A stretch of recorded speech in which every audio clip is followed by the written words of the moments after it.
Isang maulan na hapon sa inyong lahat mga kapwa ko ka-farmers, mga ka-viewers from Luzon, Visayas at Mindanao, pati sa abroad at sa ibang bansa. So sa hapong ito, welcome back sa ating usapang gulayan at saka usapang pag-prefers no, sa plastic mulching. So ngayon mga ka-farmers, samahan nyo ako para ibahagi ko po sa inyo kung paano po kami mag-install ng plastic mulching.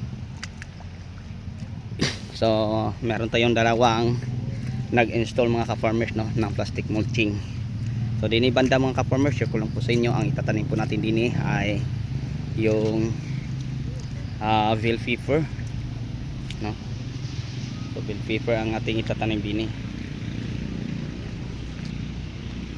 So yan, inanuhan po nila mga ka-farmers ng lupa para hindi lilipa rin sa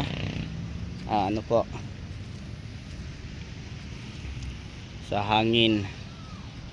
So huhugutin lang to mga ka-farmers para kasi para hindi palipa rin.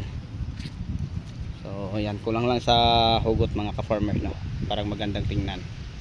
So ang ating gamit din mga ka-farmers na plastic mulching, ang kapal niya ay 30 microns no, 30 microns po ang kapal. So yan, may 5 tao dyan nag-install, at dito naman ganun din 5 no?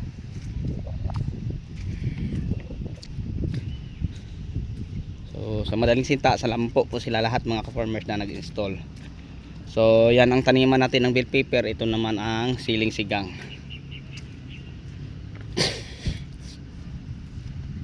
Yan lang mga ka-farmers to, ang pag-install no, ng plastic mulch.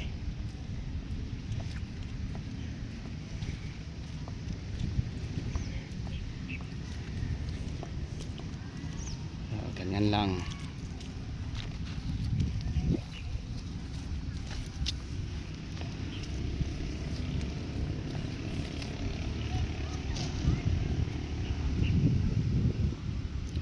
Mulching na lahat. So maganda ng tingnan.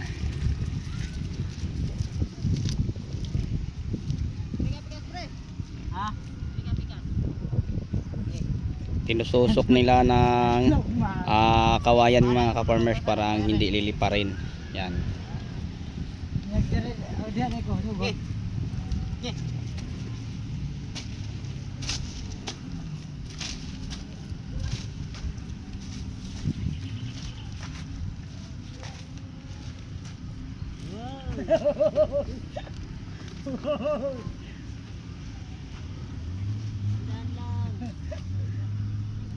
Kahit i-distansya lang dong pwede man. Tag-isan di pa.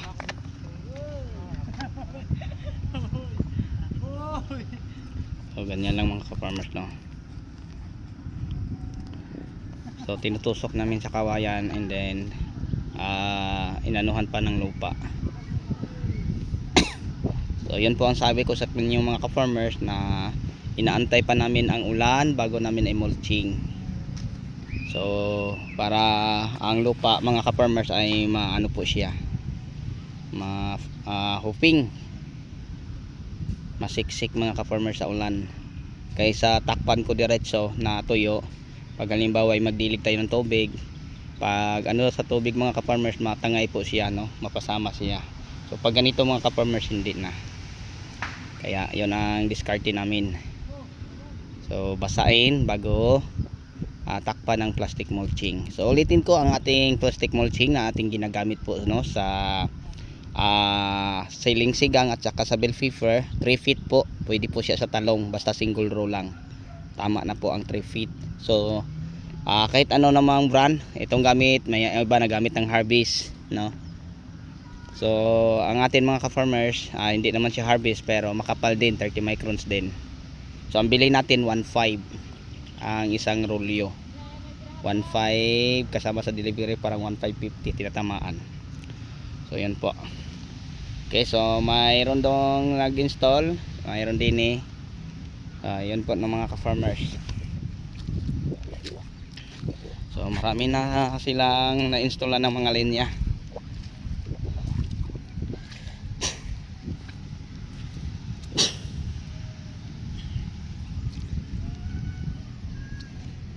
Ganda ng tingnan.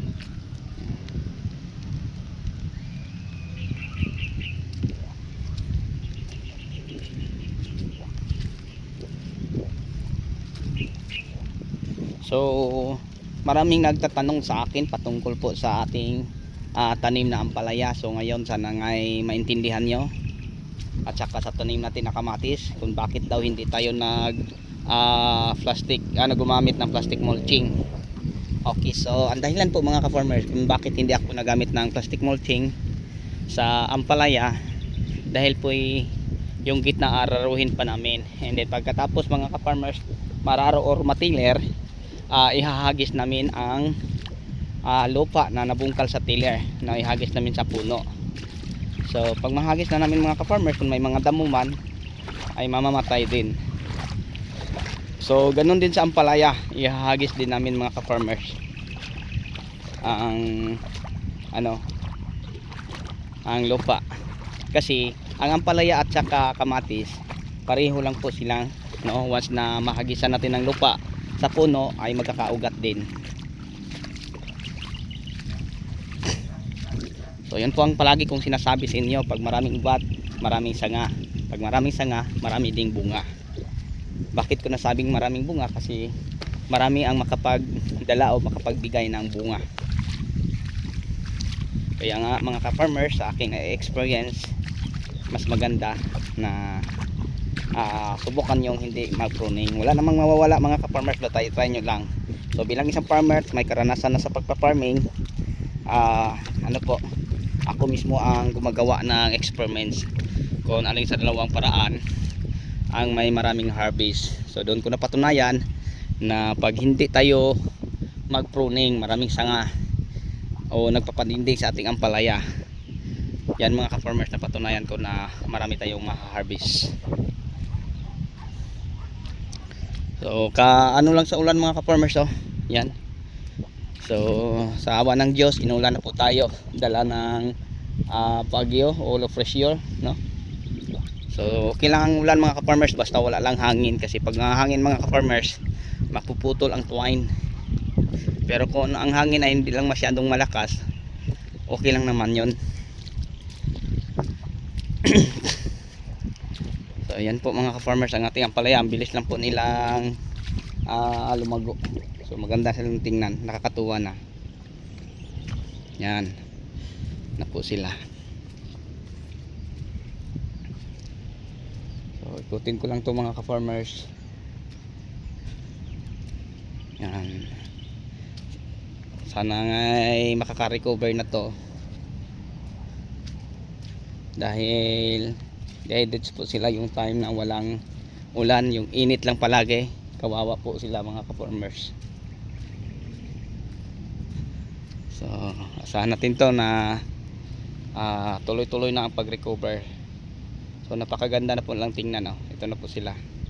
Okay, so sa inyong lahat, hanggang dito na lang po tayo siguro, no? Maraming salamat, bye bye and God bless. Ayan na po mga ka-farmers, thank you na po sa inyo, walang sawang pagsuporta. Bye bye na po, kasi may ulan na naman.